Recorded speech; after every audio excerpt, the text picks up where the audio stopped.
Welcome back. Police say an autopsy has confirmed that Grand Bahama social media influencer Destiny Hamilton, 27 years old, who was found dead in a private home on Guana Key in Abaco on May 9th with a laceration to her wrist, did commit suicide. Hamilton's family members said she loved life and would never harm herself, as they suspect foul play.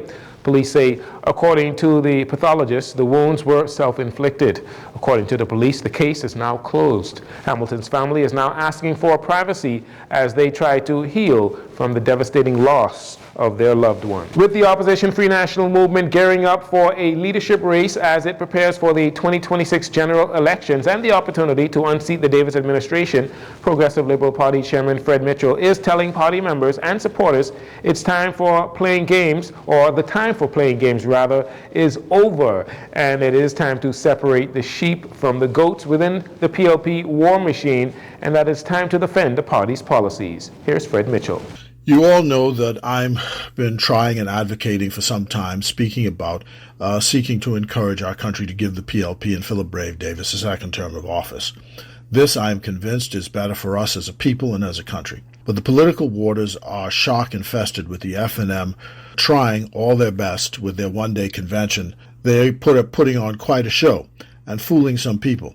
And some people from the PLP have been accepting money and other gifts as if this is a fun and games and not serious. I'm also concerned that some of our next generation leaders are simply not speaking up as they should and defend the faith, the cause, and all of the policies loudly and clearly. So, let me be clear. We must defend the building of the new hospital for Freeport and Nassau. We must defend the policy to collect the money owed by the Grand Bahama Port Authority. We must defend our fight against crime. These are but a few of our must-defends. There has been either pushback or a lack of support for many of the issues that Mr. Mitchell brought up. However, despite their detractors, the Davis administration is convinced it is doing what is in the best interest of the Bahamian people.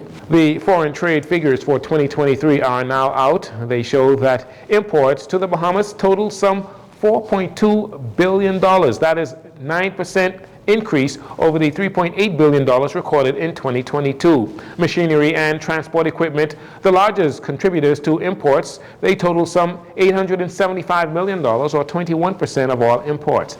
This was followed closely by the category of food and live animals, which accounted for 18%, or $761 million. Total exports, domestic and re-exports for 2023 totaled $736 million. Domestic exports, $199 million, accounted for 27% of total exports, while re-exports, $536 million, accounted for 73%.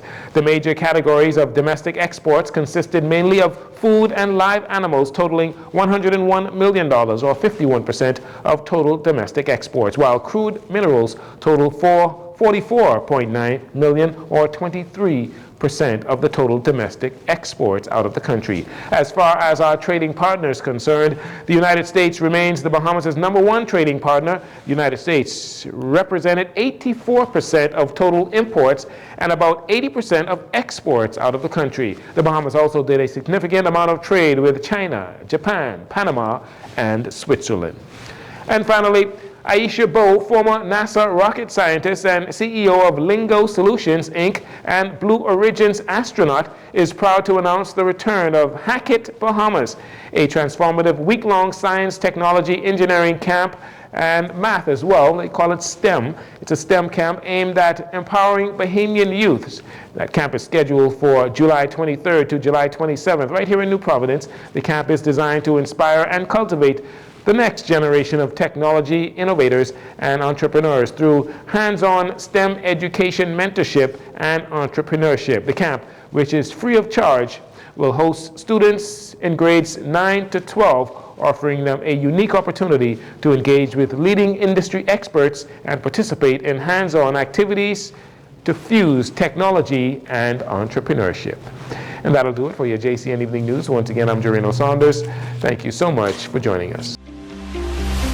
This segment of the news has been brought to you by Sun Oil Limited.